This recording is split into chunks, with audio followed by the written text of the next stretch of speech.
உலகெங்கிலும் ஹஜ் பெருநாள் கொண்டாடப்பட்ட நிலையில் தூத்துக்குடி மாவட்டம் காயல்பட்டினத்தில் தேசிய தௌஹீத் கூட்டமைப்புடன் இணைந்த காயல்பட்டினம் தௌஹீத் பேரவை சார்பாக ஹஜ் பெருநாள் சிறப்பு தொழுகை மற்றும் பிரசங்கம் நடைபெற்றது. நிகழ்வில் காயல்பட்டினம் தௌஹீத் பேரவையின் பொருளாளர் ரய்யான் சாகுல் ஹமீத் தொழுகை நடத்தினார்.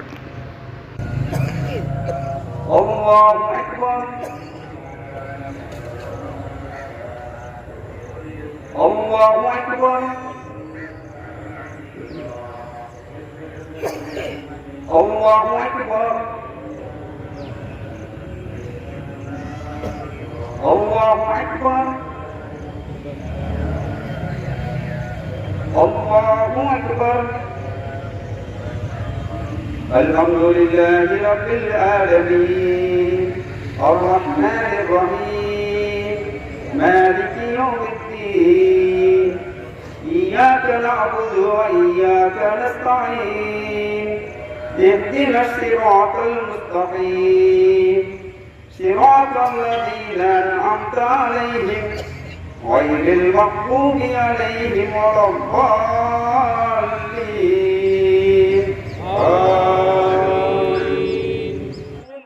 நிகழ்வை தொடர்ந்து வழக்கறிஞர் அப்துல் பாசித் பெருநாள் சிறப்பு பேருரை ஆற்றினார்.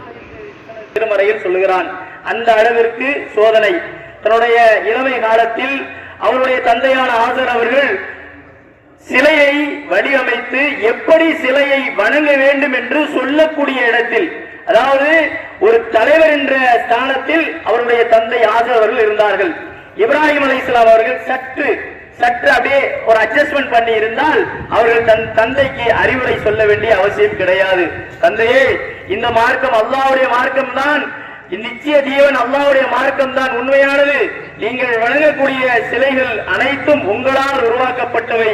இதனால் எந்த விஷயங்களையும் செய்ய முடியாது என்று அல்லாஹ்வுடைய தூதரான இப்ராஹிம் நபி அவர்கள் தனது தந்தைக்கு அறிவுரை சொல்ல வேண்டிய அவசியம் கிடையாது.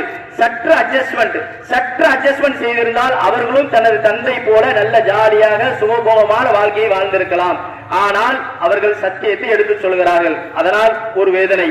இரண்டாவதாக என்ன, அவர்களுக்கு காலம் சென்று பல வயோதிக காலத்தில் அவர்களுக்கு பிள்ளை பிறக்கின்றது. நாம் இளமை காலத்தில் நமக்கெல்லாம் ஒரு 3 வருடம் 4 வருடம் திருமணம் முடிந்து குழந்தை இல்லை என்றாலே நாம் எல்லாம் புலம்ப ஆரம்பித்து விடுவோம். ஆனால் அல்லாஹ்வுடைய தூதரான இப்ராஹிம் நபி அவர்களுக்கு காலம் கடந்து வயோதிக காலத்தில் அவர்களுக்கு குழந்தை பாக்கியம் கிடைத்தது. இது ஒரு வகையான சோதனை. அந்த குழந்தை பாக்கியம் கிடைத்த குழந்தையை நீங்கள் பாலைவனத்தில் விட்டு செல்லுங்கள் என்று அல்லாஹ் அவர்களுக்கு கட்டளையிட்ட போது அதையும் நிறைவேற்றினார்கள். இது மிகப்பெரிய சோதனை. உச்சபட்ச சோதனையாக அல்லாஹ்வுடைய தூதரான இப்ராஹிம் நபிக்கு தன்னுடைய மகனையே நீங்கள் அறுத்து பலியிட வேண்டும் என்று சொல்லும் பொழுதுதான் இதனுடைய தாக்கத்தை நாம் புரிந்து கொள்ள வேண்டும். அப்போ சோதனை என்பது நமக்கெல்லாம் வாழ்க்கையில் ஒரு பகுதியாக உள்ளது. ஆனால் இப்ராஹிம் நபி அவர்களுக்கு வாழ்க்கையே சோதனையாக இருந்த காரணத்தினால் தான் அல்லாஹ் அவர்களை சிலாகித்து கூறுகிறான். எப்படி என்றால், நீங்கள் அல்லாஹ்வுடைய தோழராக நபி இப்ராஹிம் அலைஹிஸ்ஸலாம் அவர்களை அல்லாஹ் சொல்கிறான். இதைத்தான் இந்த சோதனைகளுக்கு பிறகு அவர்களுக்கு கொடுக்கப்பட்ட மிகப்பெரிய அந்தஸ்து என்ன, இன்று வரை உலகம் அழியும் வரை இப்ராஹிம் நபி அவர்களுடைய புகழை இந்த சமுதாயம் சொல்லிக் கொண்டே இருக்கும். இந்த ஏகத்துவ கொள்கையை ஏற்ற இந்த சமுதாயம் கியாமத் நாள் வரும் வரை, உலகம் அழியும் காலம் வரை அவர்களுடைய புகழை சொல்லிக் கொண்டே இருக்கும். எந்த அளவுக்கு பாருங்க, நபிமார்கள் பலர் உள்ளார்கள். அல்லாஹ்வுடைய தூதரான முஹம்மது நபி அவர்களுக்கு முன்னுதாரணமாக இப்ராஹிமை எடுத்துக் கொள்ளுங்கள் என்று அல்லாஹ் சொல்லுகிறான். அப்பேற்பட்ட ஸ்தானத்தை அல்லாஹ் கூறுகிறான். அதைத்தான் 94வது வசனத்தில் அல்லாஹ் சொல்லுவான், வா இன்னமல் உஸ்ரி யுஸ்ரன் வா இன்னமல் உஸ்ரி யுஸ்ரா. ஒரு கஷ்டத்திற்கு பிறகுதான் உங்களுக்கு லேசு வரும். நம்மெல்லாம் இன்று சராசரியாக ஒரு மனிதருக்கு சிறு சிறு கஷ்டங்கள் சிறு சிறு நேரங்களில் ஏற்படும். இந்த கஷ்டங்களை நம்மளால் சில நேரங்களில் பொறுத்துக் கொள்ள முடியாது.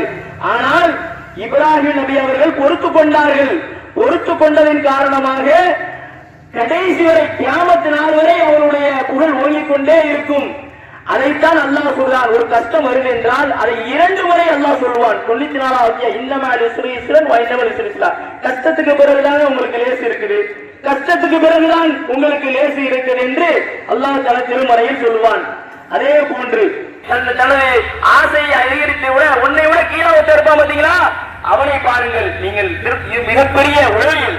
நீங்க நாம் பல சைக்காலஜிஸ்ட் நம்ம சந்திக்கும் பொழுது அவர்கள் சொல்லக்கூடிய காரியங்கள் ஆண்கள், பெண்கள், குழந்தைகள், அரசியல் பிரமுகர்கள், முக்கியஸ்தர்கள் மற்றும் பல்வேறு இயக்க தலைவர்கள் என நூற்றுக்கணக்கானோர் இத்தொழுகையில் கலந்து கொண்டனர். அத்தியாயத்தில் அல்லாஹ் சொல்லுவான், வைரா மஸ்ஸுல் ஹைரு. நியூஸ் 1 தமிழ்நாடு சிறப்பு செய்திகளுக்காக காயல்பட்டினத்திலிருந்து ஒளிப்பதிவாளர் அமீருடன் சாஹிப்.